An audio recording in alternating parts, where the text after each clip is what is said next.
quand on lit la parole de Dieu, Amen est écrit au moins 1 millier de fois. Et si ce n'était pas important, la Bible n'allait pas mentionner le Amen. Et le Amen qui signifie ainsi soit-il.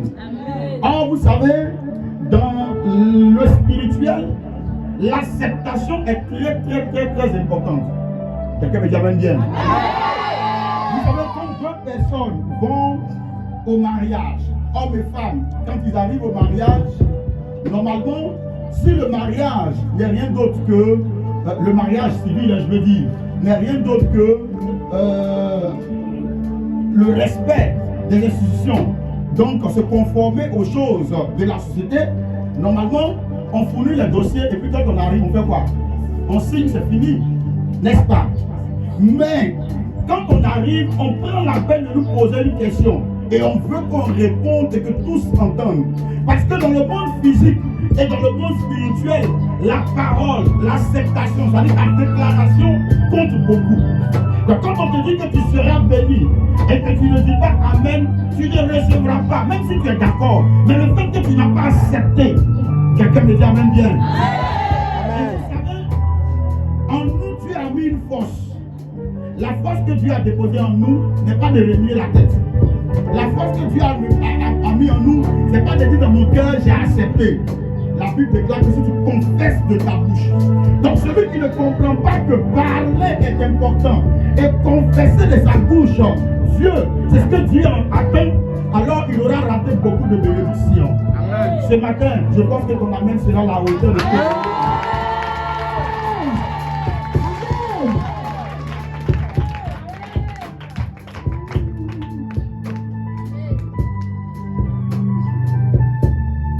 Amen. Asseyons-nous et nous allons prendre notre Bible. On va se relever pour relire la Bible et on va se réasseoir. Quelqu'un me dit Amen bien? Amen. Voilà, pour celui qui a compris, reste debout en même temps. On va prendre notre Bible dans le livre de Matthieu chapitre 17. Un passage que je prêche quelquefois. Et aujourd'hui, le Seigneur m'a conduit dans ce passage. Et je pense que ce passage va te faire du bien. Dans la mesure où, à travers ce passage, il y a une bénédiction. Amen. Donc, on va se tenir encore debout. Vous savez, moi, c'est pour principe, à la lecture de la parole de Dieu, on se tient debout parce que c'est Dieu qui parle. Amen. Donc, toute la salle se tient debout. Et on va faire la lecture de la parole de Dieu. Matthieu chapitre 17, le verset 1. Je lis la parole. 6 jours après, Jésus prit avec lui Pierre, Jacques et Jean son frère. Et il les conduisit à l'écart.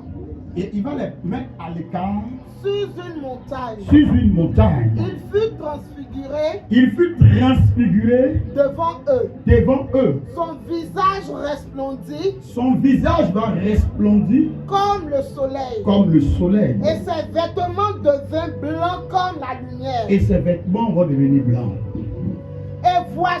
Et voici Moïse et Élie leur apparut s'entretenant avec lui. Pierre prenant la parole dit à Jésus Seigneur, il est bon que nous soyons ici. Si tu le veux, je dresserai ici 3 tentes. Je vais dresser ici 3 tentes. Une pour toi, une pour Moïse, et une pour Élie. Et une pour lui. Comme il parlait encore, une nuée lumineuse les couvrit. Et voici, une voix forte se fit entendre. De la nuée. Avec ses paroles. Celui-ci est mon fils bien-aimé. En qui j'ai mis toute mon affection. En qui j'ai déposé toute mon affection. Écoutez-le. Amen. Amen. Est-ce qu'on peut acclamer pour cette femme?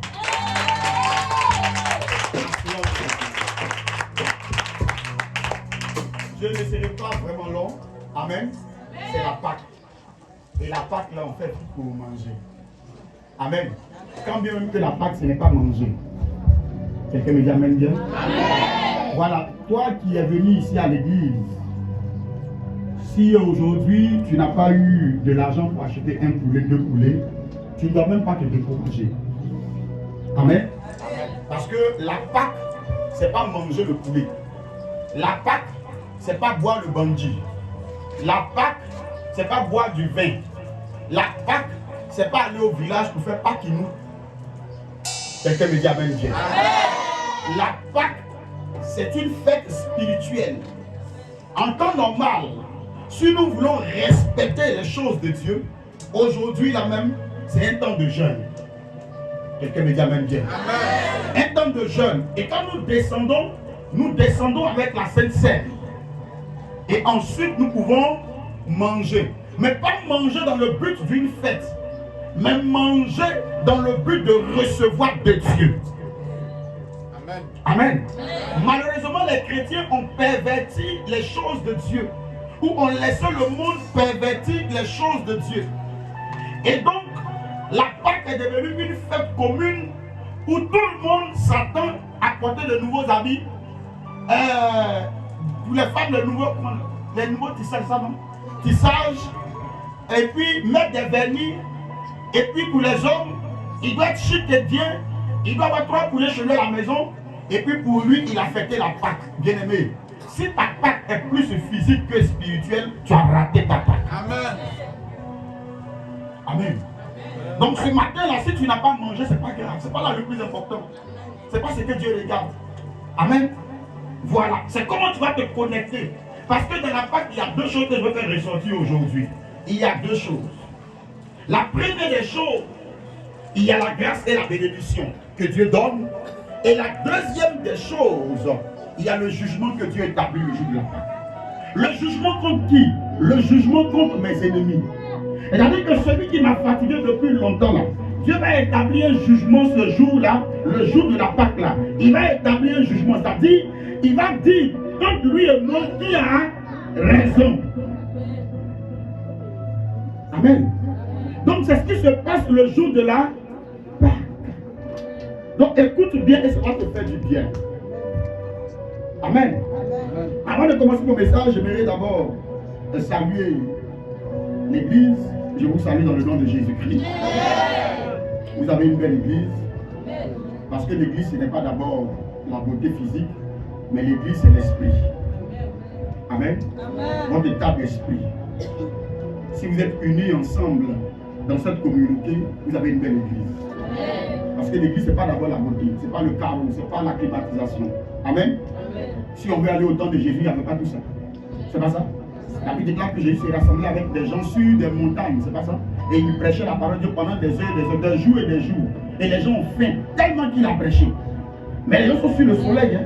Ils sont sous des conditions bizarres. Donc ça veut dire que l'église, c'est pas la beauté là, c'est pas ça. Amen. L'église, c'est être unis en esprit, être unis ensemble et former une communion parfaite avec le Seigneur. Amen. Et donc, moi, je vois une belle église. Ensuite, votre église est grande si vous la voyez grande. Quelqu'un me dit amen bien. Amen. Personne ne viendra vous donner une belle église. Personne. Personne ne viendra construire une église et puis vous donner.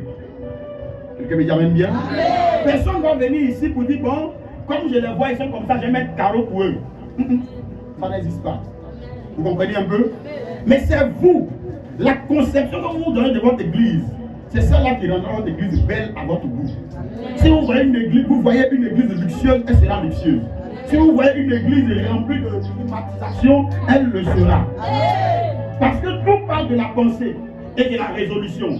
Or, pour avoir une bonne résolution, il faut avoir une bonne pensée.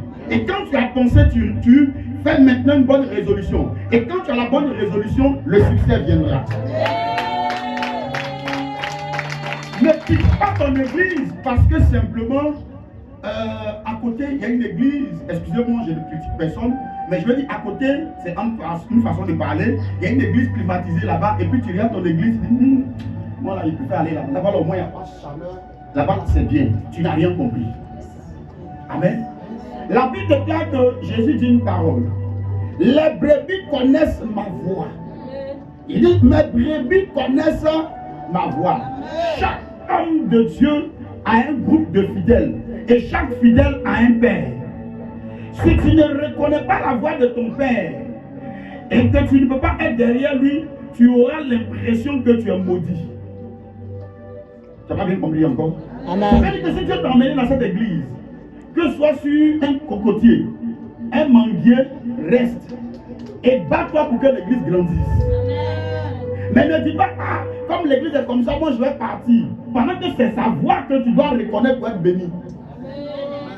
Tu n'as pas compris encore? Tu n'as pas compris encore? Amen. Pour que Abraham soit richement béni, il a fallu qu'il croise Melchisedec. Il a croisé une fois, il n'a plus croisé de sa vie. C'est pas ça? Donc quand tu croises quelqu'un, que tu reconnais sa voix, tu es béni. C'est-à-dire que si Dieu t'a attaché à lui, tu ne sais pas pourquoi tu es ici, mais tu es ici parce que tu reconnais sa voix. Il y a des gens qui ont des églises à côté de chez eux, mais qui quittent chez eux et qui vont à 1, 2, 3, 5, 10 km pour aller prier. C'est pas parce qu'en réalité, là où ils vont est plus beau que le lieu où ils sont, mais c'est la voix qu'ils reconnaissent. C'est-à-dire que quand ils sont chez eux, ils savent que là où ils seront bénis, c'est de l'autre côté. Amen. Le jour où tu te trompes que tu vas t'asseoir à côté là, c'est comme si tu es dans le culte mais tu n'es pas. Tu n'entends rien. C'est comme si le monsieur prêche mais tu ne sais rien. C'est pas de ta faute, c'est pas de sa faute. C'est parce qu'on ne t'a pas appelé là. Et ce matin, je vois des gens que Dieu a appelés ici. Auprès du prophète.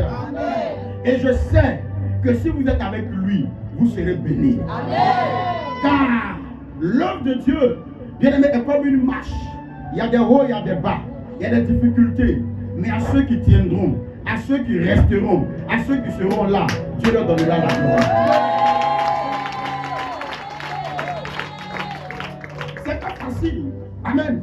Lorsque Moïse partait jeûner, il restait 40 jours. Mais regardez quelque chose. Ce qui est extraordinaire, c'est que Moïse dit, je m'en vais jeûner. Mais il ne donne pas de jours. C'est-à-dire qu'il ne dit pas si je fais 5 jours, il va faire 10 jours. Donc quand il monte sur la montagne, généralement sur la montagne, il fait froid. Parce qu'ils sont au Moyen-Orient. Et au Moyen-Orient, c'est un lieu où il fait froid, surtout les soirs. Est-ce qu'on me comprend un peu? Et la nuit, là, il fait très froid. Parce que même ici à Abidjan, en fait, excusez-moi, en Côte d'Ivoire ici, sur notre montagne de Mans, là, il y a des fois où la neige descend dessus. Vous savez pas ça? Il y a des fois, il y a des petites neiges qui descendent sur la montagne, là. Parce que sur la montagne, il fait vraiment froid. Et Moïse monte sur la montagne dans des conditions difficiles. C'est pas ça? Mais la Bible déclare que Josué venait rester où? En bas de la montagne. Et il restait là. Et il passait le temps à jeûner comme son père qui jeûnait. Il ne sait pas combien de jours son père va faire. Il ne sait pas si son père va faire 1 jour, 2 jours, 1 semaine. Mais lui aussi, il est là. On lui dit, Josué, rentre à la maison. J'attends mon père. La Bible dit, à un moment donné, les enfants d'Israël ont cru que Moïse était mort sur la montagne. Tellement que Moïse a tué. Et que les conditions ne peuvent pas permettre à un homme de vivre là-bas. Pourtant, Moïse vivait encore. Mais Josué ne bougeait pas. Il était là. Il reconnaissait la foi. Amen. Le jour où Moïse meurt, tu ne mourras pas. Amen. Le jour où Moïse meurt, Dieu dit à Josué, voici, je te donne l'héritage de toutes ces choses-là. Conduis le peuple encore. Amen. Quelqu'un me dit amen bien? Amen. Je sais que la gloire de Dieu sera ici. Amen. Je sais que Dieu va élever cette assemblée. Amen. Je sais que Dieu va élever cette église au nom de Dieu. Amen. Alors je me dis merci à mon frère, à mon ami. Comme il a dit, ça fait près de 21 ans qu'on se connaît. Amen. Et il est resté un bon ami. Quelqu'un de serein, quelqu'un de calme, mais aussi quelqu'un de courageux. Amen. Amen. Ce qui me fait mal, c'est que quelquefois, nous les hommes, nous sommes méchants. Je me rappelle, je suis allé chez un homme qui m'a demandé tu fais quoi dans la vie. Il dit, je suis pasteur. Il dit oui. J'ai dit, tu fais quoi dans la vie? J'ai dit, je suis pasteur. Il dit, j'ai dit, tu fais quoi dans la vie? Parce que pour lui, être pasteur, c'est rien en fait. Est-ce qu'on me comprend un peu? Être pasteur, c'est rien. Ça, c'est pas un travail. Donc, il insiste me poser la question, qu'est-ce que tu fais dans la vie? Bien aimé, le métier le plus dur de la terre, c'est pas être DG de société, c'est être pasteur. Amen. Je vous dis la vérité. Les femmes qui ont marié les pasteurs savent. Au début, là, elles ont vu son bling bling.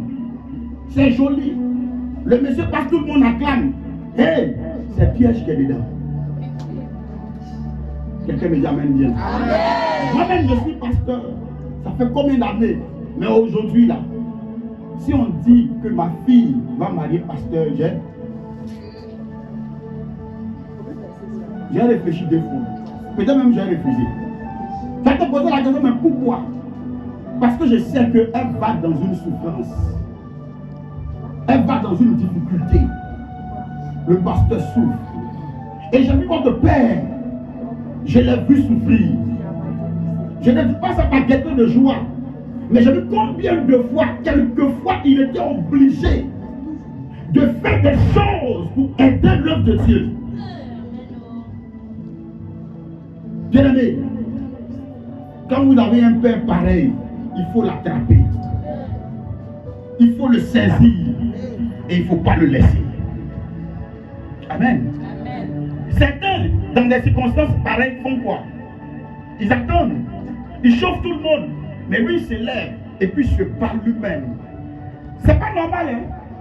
C'est pas normal que votre père prenne le temps pour aller se battre.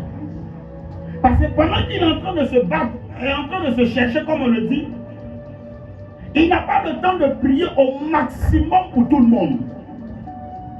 Quelqu'un me dit amen bien. Mais les circonstances font qu'il est obligé de le faire. Et ne te dis pas que c'est normal. Un homme de Dieu, en réalité, a déjà un travail. Et quand il sait Dieu, il doit être consacré à cela, afin de pouvoir se soucier de la vie des uns et des autres. Quand tu as la migraine, tu appelles, tu dis papa, j'ai la migraine. Mais imagine-toi un exemple que papa est en train de soulever brique. Il peut prier. Il peut prier. Non. Imagine-toi que tu appelles, on est en train de t'attaquer, ou tu es en couche, et puis c'est bloqué. On te dit il faut une césarienne, ou bien on t'explique des choses bizarres que tu ne comprends pas. Tu appelles, papa est en train de faire autre chose. Est-ce qu'il a le temps de prier? Il n'a pas le temps. Il n'a pas le temps. Pourtant, ce n'est pas son rôle. Son rôle, c'est de prier pour toi. Son rôle, c'est de prier pour nous. Son rôle, c'est de prier pour l'Église. Amen. Amen. Alors, aidez votre Père à être un bon serviteur de Dieu et à être aussi un serviteur de Dieu qui soit utile et totalement dévoué à votre cause. Quelqu'un me dit amen bien. Quelqu'un me dit amen bien. Quelqu'un me dit amen bien. Il est déjà bon. Emmenez-le à aller plus haut. Emmenez-le à aller plus loin. Parce que, écoutez-moi bien, tous ceux dont vous entendez le nom là, on dit tel qu'il est grand homme de Dieu. Qui l'a rendu grand? Hein? Qui l'a rendu grand? Ce sont les enfants qui l'ont rendu grand. Amen. Ces enfants l'ont rendu comment? Grand. Et si tu ne sais pas que c'est quoi qui va rendre ton père grand, tu as un problème. Quelqu'un me dit amen bien? Amen. Alors tu es béni ce matin au nom de Jésus. Si vos acclamations, est-ce qu'on peut acclamer pour nous? Est-ce que tu as?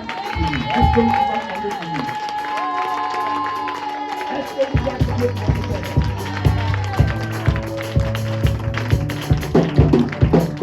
nous? Amen.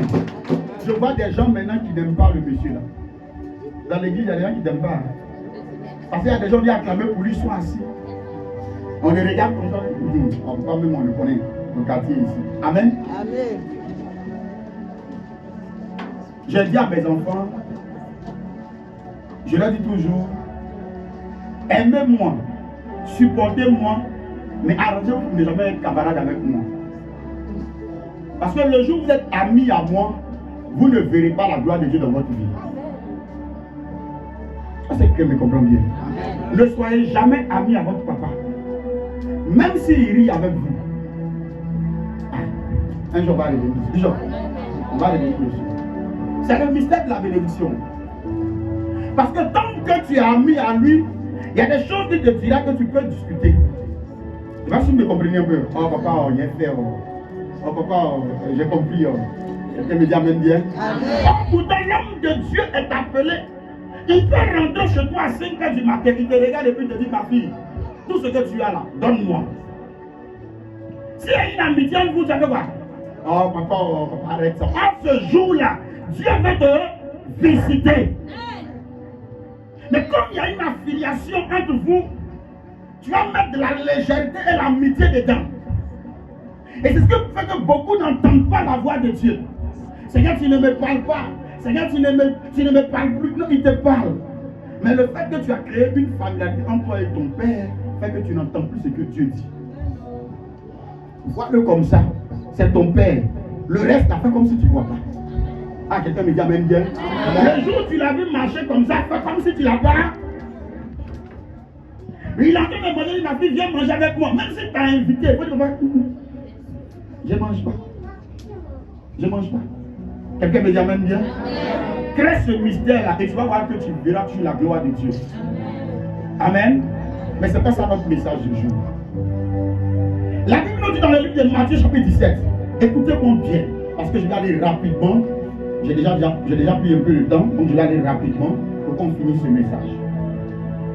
Matthieu chapitre 17, la Bible déclare que au 6e mois, le Seigneur Jésus-Christ prend ses disciples. Il en avait 12 qui marchaient toujours avec lui et qui se déplaçaient avec lui à tous les endroits. Mais au milieu des 12, il avait 3 qu'il tenait pour fils privilégiés. La Bible déclare qu'il y avait Jacques, il y avait Jean et il y avait qui? Il y avait Pierre. Donc quand il arrive dans un endroit, il laisse les 9 autres. Et puis il dit aux 3, suivez-moi. Et ça c'est une parenthèse que je vais ouvrir pour dire. On ne tape pas la poitrine pour dire, papa, je suis ton enfant spécial. C'est dans la manière de se comporter, dans la manière de se tenir, dans la manière de servir Dieu et de servir l'homme de Dieu. C'est en cela que Dieu te classifie. Parce que même nous sommes à l'église, quand tu le veux ou pas, nous sommes classifiés. Quelqu'un me dit amen bien. Ah, tu n'as pas compris encore. On est à l'église là, on est ensemble, mais on n'a pas les mêmes kilos. On n'a pas les mêmes impressions devant Dieu. La Bible déclare que Jésus prend les 3. Pourquoi il ne prend pas les 12? Pourquoi il ne va pas avec les 12? Et il laisse 9. Pas parce qu'il ne les aime pas, mais parce que les 3 là ont une spécialité, ont quelque chose qu'ils ont fait qui est au-delà des autres. Et il leur dit, allons-y. Et ils montent encore sur la montagne plus haut. Et ils arrivent là-bas. Ils sont 4. Donc Jésus, Pierre, Jacques, qui est plutôt Jacques et Jean. Ils sont là les 4. Et puis Jésus maintenant commence à prier. Et pendant qu'il se met à prier, une forte lumière va apparaître. Et cette lumière va commencer à transformer son vêtement qu'il avait porté. Et la Bible parle de la transfiguration. Lorsqu'on parle de la transfiguration, ce n'est pas qu'ils se sont déplacés. Ce n'est pas qu'ils sont quittés là pour aller ailleurs. Ils étaient là. Mais la lumière qui était tellement forte a changé l'aspect du lieu. Et la Bible déclare que soudain, brusquement, 2 personnes vont apparaître. La Bible parle de Moïse et la Bible parle d'Élie. Les 2 vont apparaître. Et la Bible déclare que lorsque les 2 vont apparaître, Jésus va les reconnaître. Et Jésus va se mettre à échanger avec eux, à s'entretenir avec eux. Et lorsque Pierre a vu cela, Pierre dit, Seigneur, il mérite que nous construisions ici des temples pour vous. Un pour toi, un pour Moïse et un pour Élie. Regardez quelque chose. Pierre est tellement intelligent, il ne se met pas dedans. C'est ça un fils. Quelqu'un me dit amen bien. C'est ça une fille pour le Seigneur. Bien-aimé, il faut que papa mange d'abord. Est-ce qu'il a mangé? S'il n'a pas mangé, moi je ne mange pas. Ah, tu n'as pas compris encore. Amen. Hein, tu n'as pas compris encore. Est-ce que papa arrive à se déplacer? Est-ce qu'il arrive à faire ceci ou cela? S'il n'arrive pas, pourquoi est-ce que moi je vais le faire? Pierre veut dormir dehors. Jacques veut dormir dehors. Jean veut dormir dehors, dans le froid, sur la montagne. Et construire des tentes pour Moïse, Élie et Jésus. Et la Bible déclare qu'ils vont s'entretenir. Et quand ils vont s'entretenir, une voix va sortir des cieux pour dire, celui-ci est mon fils bien-aimé, en qui j'ai mis toute mon affection. En parlant de qui? De notre Seigneur Jésus-Christ. Bien-aimé, ce passage-là que je viens de commenter est le passage le plus troublant de la parole de Dieu. Est le passage le plus bizarre de la Bible. Est le passage que moi-même, au début de ma conversion, lorsque je lisais ce passage, je ne comprenais pas. Amen. Mais on va aller simplement, vous allez comprendre. Pourquoi ce passage est bizarre? Il est bizarre dans la mesure où Jésus vit.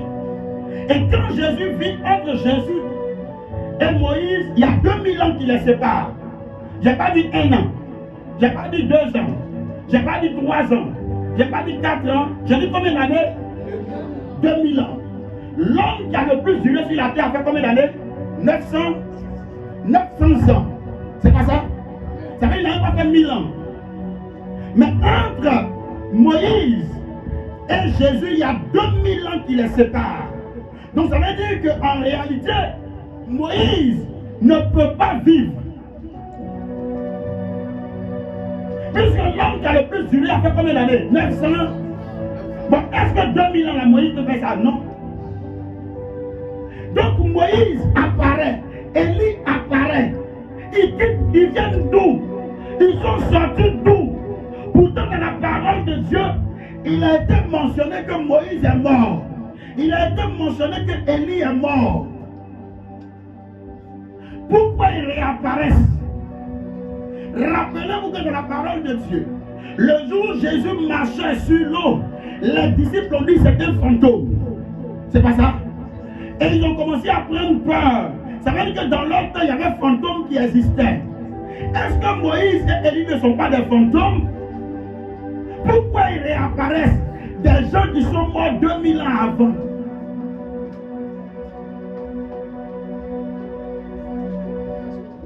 Bien-aimé, quand j'ai lu ce passage, j'ai dit, mais Seigneur, tu veux m'enseigner quoi? Tu veux nous enseigner quoi? Mais je vais vous dire une chose. L'Éternel ne peut pas vous oublier. Ce qu'il a promis dans ta vie va s'accomplir obligatoirement. Car il y a une chose pour laquelle on ne peut pas mourir. La promesse. Et la Pâque est une promesse. Car je dis à quelqu'un ce matin, tu ne mourras pas. Tu ne mourras pas sans avoir vu ta gloire. Tu ne tomberas pas sans avoir vu ta gloire. Ton mariage se produira. Ton élévation se produira. Ton voyage se produira. Tu iras là où tu veux. Tu marcheras là où tu veux. L'Éternel va te lever. Et rien ne pourra te rabaisser. Tout ce qui va pouvoir te rabaisser sera écrasé. Je déclare maintenant que ce que Dieu a dit, la Bible déclare que sa main l'accomplit. Il réalisera tes projets. Alors, si quelqu'un me dit Amen, cela se réalise maintenant. Cela se réalise maintenant. Bien-aimé, tu ne mourras pas. Élie et Moïse sont auparavant morts. Jésus, physiquement, n'est pas né au temps de Moïse et Élie. N'est-ce pas? Et Jésus les voit. Il ne chasse pas les fantômes. Mais il se met à faire quoi? À causer avec eux. Ah, la Bible nous dit, dans le livre de Hébreux, qu'il est réservé aux hommes de naître, de vivre et de mourir une seule fois. Après quoi vient le jugement. Lorsque le riche et Lazare sont morts, le riche a demandé à Abraham, Abraham, permets-moi de revenir pour aller dire à mes parents que le message que Lazare prêchait est vrai. Moïse et Abraham lui a dit, il n'est pas possible que là où tu es là, tu retournes encore. C'est pas possible. Quelqu'un me dit amen bien? Amen. Alors, si c'est pas possible, il a demandé, est-ce que Lazare peut partir? Comme Lazare lui était au moins saint et il a marché dans la parole de Dieu, peut-être que lui au moins avec la sainteté, il peut retourner. Abraham a dit, c'est pas possible que quelqu'un qui est mort retourne. Si tes parents veulent être dans l'égarement, qu'ils soient dans l'égarement, c'est qui est sûr, ils sont déjà mort et ne pouvaient plus retourner. Mais pourquoi Moïse et Élie sont venus pendant qu'ils sont morts? Et pendant qu'ils sont morts, Jésus n'a pas dit arrière de moi. Or, le verset précédent, au verset 16, chapitre 16, il a dit à Pierre, arrière de moi. Pourquoi Jésus n'a pas dit arrière de moi? Et qu'il accepte de causer avec Moïse, avec Élie. Soit, il y a deux choses. Soit, la Bible ne dit pas la vérité. Écoutez-moi bien. Soit, Moïse et Élie ne sont pas morts. C'est les deux hypothèses qui sortent de notre texte. Écoutez bien. Soit la Bible ne dit pas la vérité, soit Élie et Moïse ne sont pas morts. Je vais à la première hypothèse. Je ne peux pas dire que la Bible ne dit pas la vérité, dans la mesure où la Bible m'a démontré quel est le commencement et la fin.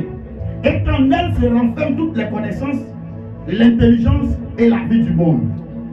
Je ne peux pas contester la Bible dans la mesure où la Bible m'a démontré que Jésus-Christ est Seigneur, mort et ressuscité, et que c'est à travers lui que je peux être sauvé. Je ne peux pas dire que la Bible ment dans la mesure où la Bible déclare qu'il n'y a aucun nom par lequel un homme peut être sauvé, si ce n'est que par la parole de Dieu. La Bible appelle, selon le Seigneur appelle sa parole, la parole de vie, le pain de vie, l'admirable conseiller, le prince de paix, celui-là qui est au commencement d'un commencement qui n'a pas de commencement, celui-là qui est à la fin d'une fin qui n'a pas de fin, l'alpha et l'oméga, le premier et le dernier, le commencement et la fin, celui-là qui est immuable, c'est qui veut dire qu'il ne change pas, et celui-là en qui il n'y a aucune ombre de variation, ça veut dire qu'il ne varie pas. Il n'est pas bleu aujourd'hui pour devenir rouge demain. Il est le même hier, aujourd'hui et éternellement. Ce Dieu-là est puissant. Ce Dieu-là est vivant. Ce Dieu-là est glorieux. Ce Dieu-là est magnifique. Et ce Dieu-là est extraordinaire. Pourquoi? Parce qu'il sort de l'ordinaire. Les dieux que nous avons connus sont ordinaires. Parce qu'ils ont des oreilles, ils ont des ventres, mais ils ne peuvent produire un miracle. Mais lui, il est extraordinaire. Ça veut dire qu'il sort de l'ordinaire et il se met au-dessus. Mais je te parle d'un Dieu tout-puissant. Je te parle d'un Dieu qui règne. Je te parle d'un Dieu qui est assis. Je te parle d'un Dieu qui est élevé. Je te parle d'un Dieu qui est sur le trône. Je te parle d'un Dieu qui fait du ciel son trône et de la terre son majesté. Quand il parle, personne ne peut le contester. Car sur la terre dans les cieux, il n'a pas de comparable. Personne ne peut se comparer à lui. La Bible déclare ce Dieu-là, en lui, il y a la vie. En lui, il y a le souffle de vie. Car lorsqu'il a croisé cette femme, il lui a dit, si tu savais qui était en face de toi, tu lui aurais demandé de l'eau. Et si je te donne de mon eau, tu n'auras jamais soif. Dieu qui fait qu'on n'a pas soif, qui fait qu'on n'a pas soif. Il s'appelle l'Éternel, il s'appelle Jéhovah, il s'appelle Yahvé, il s'appelle Jéhovah Jireh, il s'appelle El Shaddai, il s'appelle El Shaddai, il s'appelle Jéhovah Jireh. Je te parle du Tout-Puissant, je te parle du Vivant, je te parle du Conquérant, je te parle du lion de la tribu de Juda, je te parle de ce lion que nul ne peut dresser, qui est le lion le plus puissant, car il a 4 faces, et par ses faces, il démontre sa gloire, il démontre sa supériorité. La Bible a démontré quelle est la vérité, dans la mesure où elle a annoncé des choses hier, aujourd'hui et demain, qui sont réalisées, et ils continuent de se réaliser. La Bible m'a démontré quelle est la vérité, parce qu'elle prédit, elle annonce, elle dit les choses à venir, et les choses arrivent. Alors, je ne peux pas douter de cette parole, car elle est la vérité. Alors, si la Bible est la vérité, alors je vais à la deuxième hypothèse. Et la deuxième hypothèse, c'est que je dis, c'est que Moïse et Élie ne sont pas morts. Effectivement. Quelqu'un me dit amen bien? La Bible dit que tu es mort pendant que tu n'es pas mort. Pourquoi? Parce que Dieu a un langage au-dessus du langage des hommes. Est-ce que je parle à quelqu'un aujourd'hui? Lorsque Lazare était mort à mourir, la Bible, quand ils sont venus voir Jésus, on lui a demandé de venir prier pour Lazare. Il dit, travaillons, Lazare dort. Ah, la Bible déclare qu'il était comment? Mort. Ça veut dire que Dieu a un langage qui est différent de celui des hommes. Amen. Lorsque Dieu dit mort, ça ne veut pas dire forcément dire mort. Hey, ça n'est pas la question aujourd'hui. Ça n'est pas la question aujourd'hui. Lorsque Dieu dit mort, ça ne veut pas dire que tu es mort. Lorsqu'on dit que tu es mort, ça ne veut pas dire que tu es mort devant Dieu. Je déclare ce matin que la mort ne te prenne pas, la mort ne te saisit pas, la mort ne te touche pas. Parce que de la mort, tu te viens, de la mort, tu vas te lever, de la mort, tu vas te ressusciter. Parce que la mort n'a pas son sens ce matin. Non, Jésus. La Bible déclare qu'on dit que Moïse est mort. Est-ce que c'est de notre mort on parle? Maintenant, je vais vous expliquer. Bibliquement parlant, Dieu a un langage. Lorsque Dieu prend le soin de te cacher, il dit que tu es mort. Cacher de Dieu veut dire quoi? Ça peut signifier oublier. Ça peut signifier abandonner pour un temps. Ça peut signifier te laisser dans un problème pour un temps. Mais ça ne veut pas dire qu'il t'a laissé totalement. Il t'a seulement caché. Et ce cachet-là, Dieu appelle ça mort. Quelqu'un là ce matin. Quelqu'un là ce matin.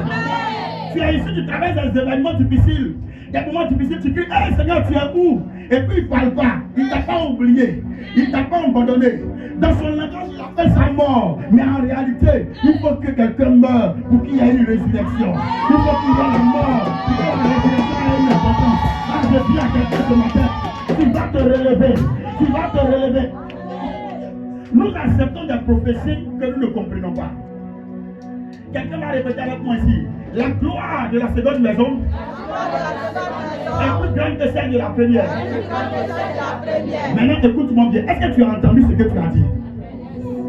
Parce que pour qu'il y ait une seconde gloire, il faut que la première gloire meure. Il faut qu'il y ait la mort. Donc, tant que tu n'as pas connu la mort, tu ne connaîtras pas la résurrection. Ah, je dis, si tu avais un commerce qui était mort, c'est qu'il y a un nouveau commerce qui commence pour toi. Si tu avais eu des problèmes hier, c'est qu'il y a un nouveau gloire qui arrive maintenant. Si tu avais perdu un foyer hier, il y a un nouveau foyer qui arrive maintenant. Si tu avais perdu quelque chose, tu es en train de préparer la gloire maintenant. Si une porte s'est fermée, tu es en train d'ouvrir une nouvelle porte. Il est en train d'ouvrir une grande porte. Il est en train d'ouvrir une grande porte. Je le déclare au nom de Jésus.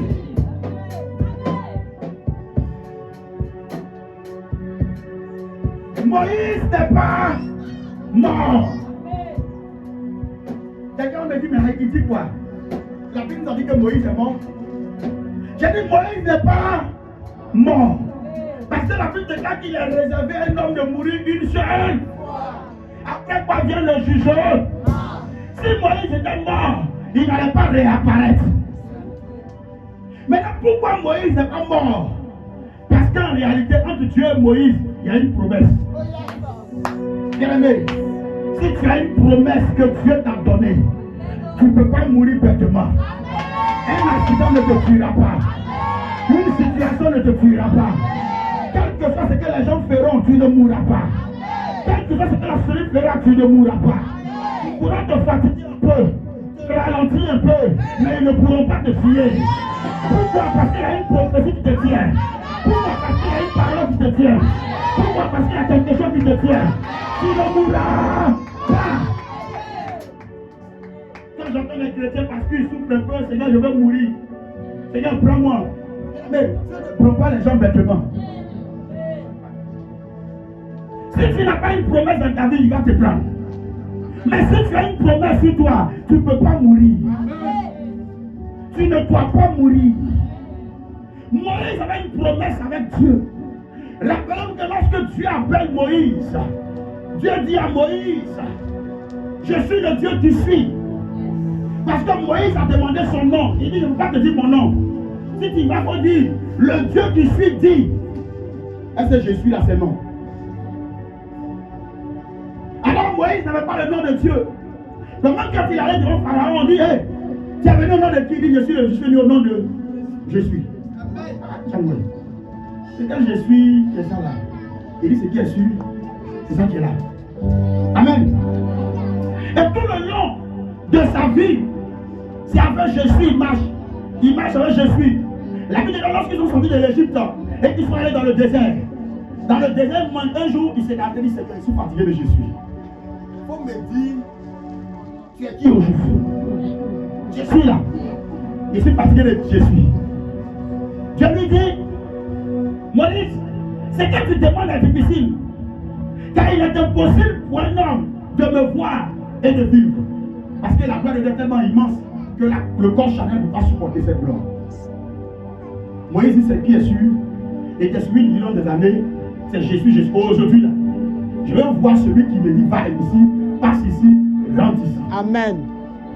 La Bible de l'Éternel va dire à Moïse, il n'y a pas de problème, le soir, il y a un rocher, une montagne, il aime aller prier. Et là-bas, il y a un rocher. Il dit, va te mettre là-bas, à ce rendez-vous-là, je vais venir te trouver. Donc tu te mets dans le rocher, je vais venir te trouver. La Bible déclare que pendant qu'il parlait à Moïse, Moïse a accepté, le jour est arrivé. Et Moïse est allé dans le rocher.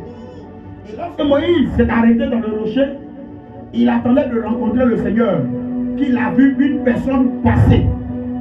Il a vu une personne comment passer. Et la personne est passée rapidement. Et la Bible déclare que le temps de sortir du rocher, il a vu le pan de sa robe. Pan de robe là. C'est-à-dire quand la robe est longue et puis ça traîne là. Ça on appelle le pan. Donc il a vu le pan de sa robe. Donc il sait que quelqu'un est en train de partir, mais il ne sait pas c'est qui. Il ne peut pas le distinguer. Il n'a pas vu les traits de son visage. Il n'a pas vu ses yeux. Il ne peut pas décrire à quelqu'un que j'ai vu l'Éternel. Donc ce jour-là, Dieu lui a donné rendez-vous, mais la promesse là ne s'est pas réalisée. Parce que voir quelqu'un de dos, ce n'est pas voir quelqu'un. Quelqu'un me dit amen bien. Amen. Dieu voulait lui montrer un avant-goût de sa gloire. Et savoir si Moïse est persévérant. Donc quand Moïse a vu le point de sa vie, il a regardé pour se dire, Seigneur, il n'était pas vu. Hein. Si c'est toi, il n'était pas vu. Quelqu'un me dit amen bien. Amen. Et puis, c'est resté dans le cœur de Moïse. Mais n'oublions pas que quand Dieu parle, il ne change plus. La Bible dit que sa parole ne retourne pas à lui sans avoir accompli la raison pour laquelle elle est sortie. Amen. Quand il a dit à Moïse, va te cacher, tu me verras. Et là, il ne l'a pas vu. Donc, comme Dieu a parlé, et que Dieu a dit, tu me verras, et qu'il ne l'a pas vu, il ne peut pas mourir. Amen. Donc, quelqu'un me dit amen. Tant que je n'ai pas construit ma maison, je ne peux pas mourir. Je ne peux pas mourir. Tant que je n'ai pas fait le tour du monde, je ne meurs pas. Parce que le Seigneur dit amen avec moi. Dieu dit, tu ne mourras pas. Tu n'es pas marié, tu veux mourir pourquoi? C'est quelle prière, Seigneur, je suis fatigué. Tu es fatigué à quel âge? Tu veux mourir pourquoi? Bien-aimé, même si un fiançailles se casse, c'est pas grave. Même si ton fiançailles se casse, c'est pas grave. Même si toi fiançailles se casse, c'est pas grave. Mais ce qui est sûr, c'est que Dieu a dit va se réaliser. Parce que tu ne mourras pas tant que cela ne s'est pas réalisé. Tu ne mourras pas tant que cela ne s'est pas accompli. Il y a une chose. Tu sais pourquoi malgré toutes tes difficultés, tu vis encore sur la terre? Sinon en réalité, si tu vis des difficultés et que Dieu voit que tu n'es pas utile, non mais il va te prendre. Est-ce que pour te prendre là, il va te demander. C'est la lumière et l'éteint seulement, c'est fini. C'est vrai mais c'est faux. Hein? C'est vrai mais c'est faux. C'est la lumière et l'éteint seulement. Mais Dieu prend quel plaisir à attendre et à voir quelqu'un souffrir. Souffrir longtemps, et puis Dieu le regarde. Parce que Dieu lui-même, il sait qu'il est tenu par une chose, sa parole. Et il sait que sa parole est en toi. Et il sait que tant que sa parole est en toi, même s'il était la lumière, ça ne marchera pas. Tu ne peux pas mourir. Bien aimé, je vais vous dire une chose. Quand Moïse a vu le dos et le pan de sa robe, à un moment donné, Moïse a continué la marche avec Dieu. Mais il n'était pas toujours content parce que c'est comme s'il y avait quelque chose d'inachevé. Dieu a parlé mais ce n'est pas réalisé. Et puis un jour, la Bible déclare que Moïse monte sur une montagne, il reste et puis il meurt. Moïse meurt là-bas.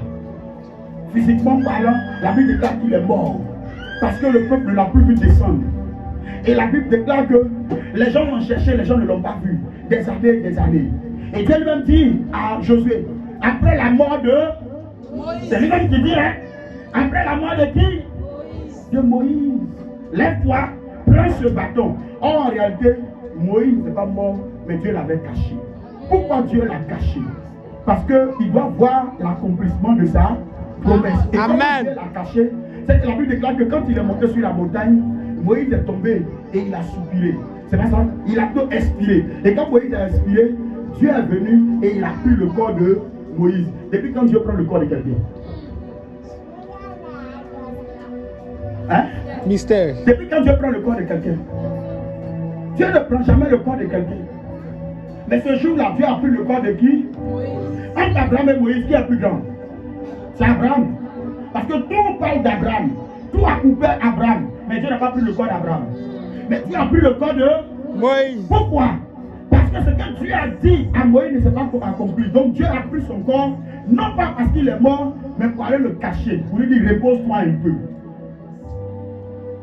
Reposer de Dieu là, c'est problème pour nous. Parce que lorsque tu es en train de tourner en rond, Dieu dit, tu es en train de te reposer.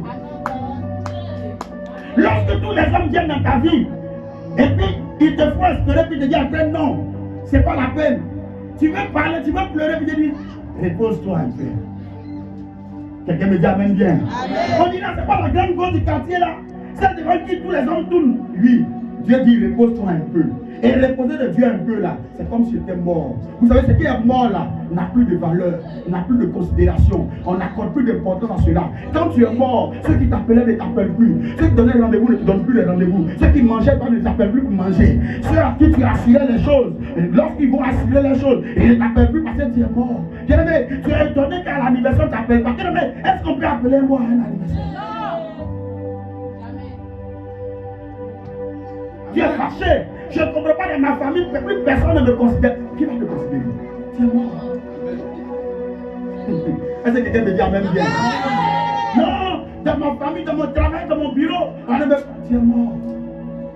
Mon commerce même ne marche. Attends, je dis, tu es sûr que quelqu'un qui est normal va venir payer manger des morts. C'est en ce moment-là que tu vends, personne n'achète. Tu fais ton commerce, personne ne prend. Tu fais tes activités, personne ne vient voir. Tu dis, Seigneur, j'ai prié avant de faire. J'ai tout dit avant de faire. Mais pourquoi ça ne marche pas? Et puis Dieu dit rien. Parce que, bien aimé, on ne parle pas aux morts. Quelqu'un me dit amen bien. Amen. Mais, quelle que soit la durée de la nuit, le jour finit toujours. Amen. Amen. Car la Bible déclare qu'il y eut un soir. Et il y eut un matin. Il y eut un soir. Et il y eut un matin. La Bible déclare qu'on appelait le soir les ténèbres et le matin la lumière.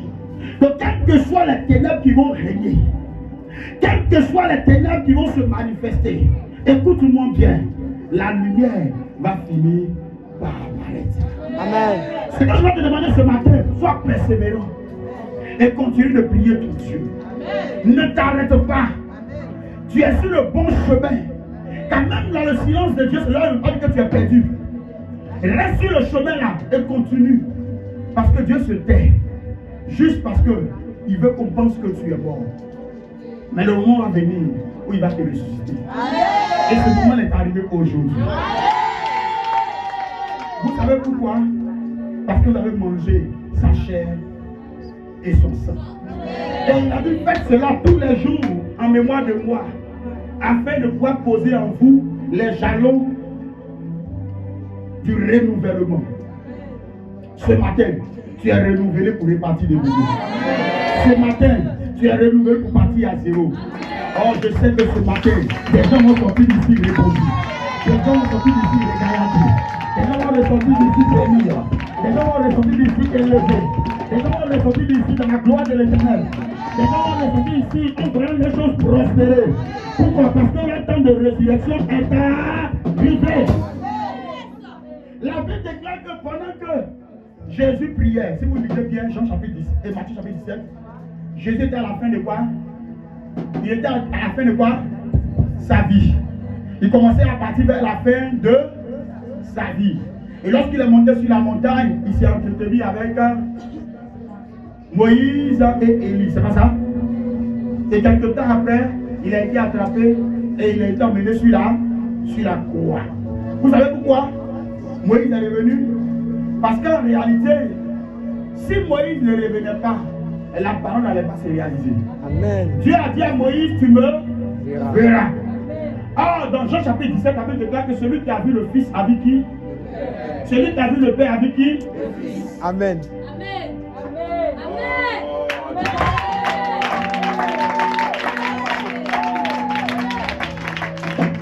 Et la Bible simplement dit que la parole et la promesse que Dieu a faite. Il dit, je vais te voir, c'est pas ça? Ah, Dieu sait que celui qui a vu le Fils a vu qui le? Ah, le problème c'est que si Jésus disparaît, c'est fini.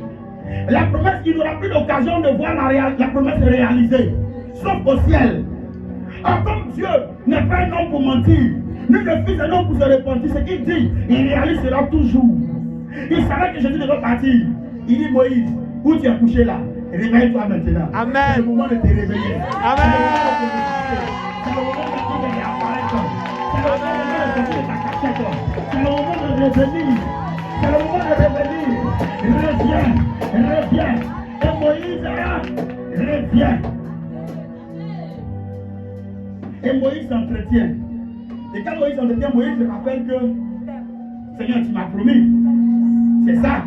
Et puis il se parle entre eux. Bien-aimé, Moïse est revenu parce que bibliquement parlant, Moïse n'est pas mort. Parce que s'il était mort, on allait retrouver son corps. Amen. Regardez, même Joseph, il est mort. Et quand Joseph est mort, Joseph, le peuple d'Israël est resté en Égypte pendant des siècles. Mais le jour où ils quittaient l'Égypte, ils sont repartis avec le corps, les os de Moïse, et les os de Joseph. Est-ce qu'on veut dire même bien? Amen. Ça veut dire que les tombeaux là, ça existe. Mais sauf Moïse, qu'on n'a pas retrouvé parce qu'en réalité, Dieu l'avait caché. Et comme Dieu l'avait caché, c'était pour qu'il voie la parole se réaliser. Et s'il a vu Jésus, il a vu la parole se réaliser. Amen. Alors on dit, apparaît, réapparaît. Je vois ce matin des gens qui vont apparaître. Je vois ce matin des gens qui vont réapparaître. Je vois ce matin des gens qui vont sortir du lot. Des gens qui vont aller plus loin. Des gens qui seront source de bénédiction. Des gens qui feront ce que leurs familles n'ont pas fait. Des gens qui seront des élites. Des gens qui seront des sources de bénédiction. Des gens qui seront des sources de grâce. Des gens qui vont marquer leur histoire. Des gens qui vont marquer leur génération. Des gens qui vont marquer autour d'eux. Si tu me dis amen, tu le reçois maintenant. Tu me dis amen, tu le reçois maintenant. Amen. Moïse n'est pas... Parce que Moïse avait une promesse qu'il avait avec Dieu. Quelqu'un me dit amen bien? Pourquoi c'est Moïse et Élie qui ont apparu? Parce que Élie est dans le même cas que Moïse. Quelqu'un me dit amen bien? Amen. Lorsque Jézabel a poursuivi avec les chars, la Bible déclare qu'il a couru, il est allé dans la forêt. Et là-bas, les corbeaux sont venus le nourrir. Et il s'est débrouillé de là, il a eu un peu de force, il est allé sur le mont Horeb. Le mont Horeb signifie le mont de Dieu, la montagne de Dieu. Horeb signifie Dieu, donc la montagne de Dieu. Et quand il arrive sur la montagne de Dieu, il dit, Seigneur, prends-moi, car je suis fatigué à cause de Jézabel. Je suis fatigué de vivre. Et le Seigneur lui a dit, ce jour-là, il ne reste pas que toi seul, il y a d'autres prophètes que j'ai cachés. Retourne. Or, ce jour-là, Dieu avait entendu sa parole. Dieu avait entendu sa prière. Écoutez-moi bien. Le jour où tu dis Dieu prends-moi, il ne faut pas t'étonner que tu meurs vite. Arrêtez de faire cette prière, quelle que soit la souffrance. Parce qu'en réalité, celui qui est le plus pressé à nous prendre sur la terre, ce n'est pas le diable, c'est Dieu. Amen. Amen. Donc si tu es pressé que Dieu te prenne, appelle-le, il va te prendre vite.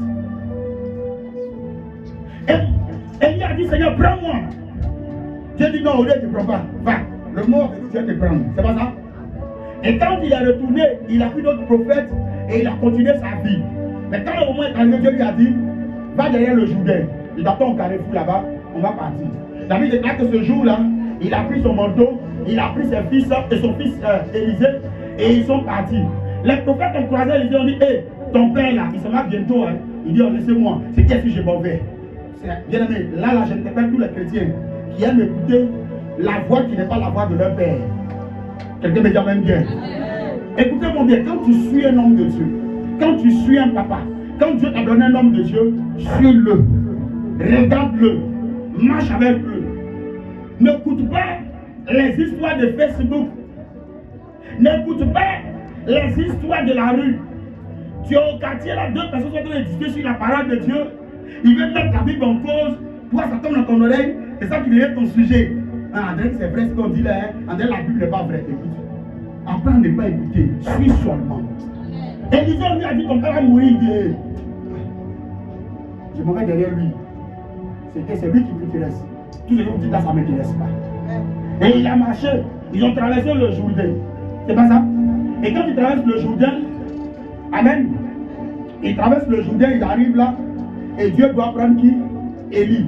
La Bible déclare qu'il y a eu comme des chars de feu. Chars là.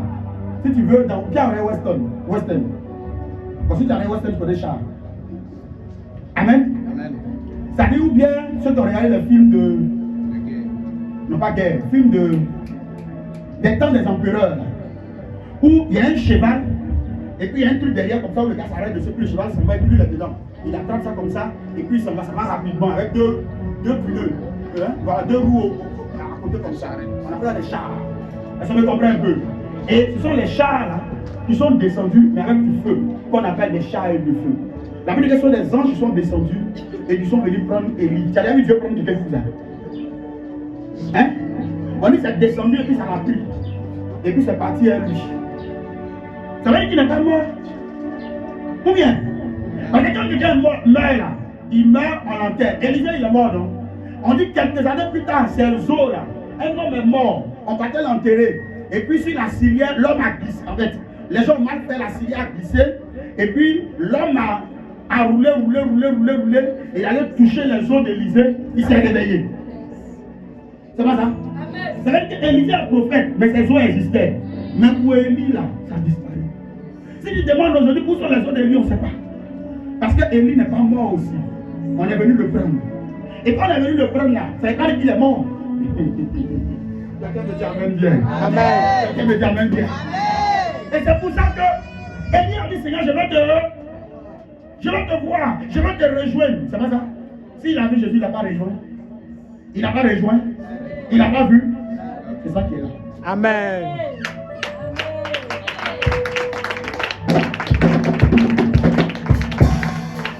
Je te promets, je te le dis aujourd'hui. Si Dieu a promis quelque chose, tu ne mourras pas.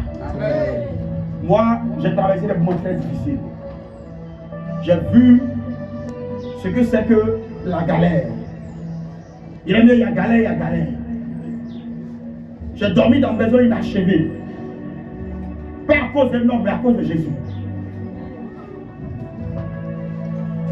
Pendant que maison inachevée, là, il dormait dedans, j'ai pas de toilette. Où je me lave là, il y a une heure où je me lave. Si l'heure est passée, c'est le lendemain. Avec le cabri, je l'ai tué. J'ai eu un seul vêtement pendant des mois et des mois, sur des années. Je lave, quand je lave, je ne sors pas. Amen. Mais il y a une chose qui m'a maintenu. Il y a une chose qui m'a tenu. Il y a une chose qui m'a gardé. C'est la promesse de Dieu. Amen. J'ai connu des accidents. J'ai connu des événements dramatiques.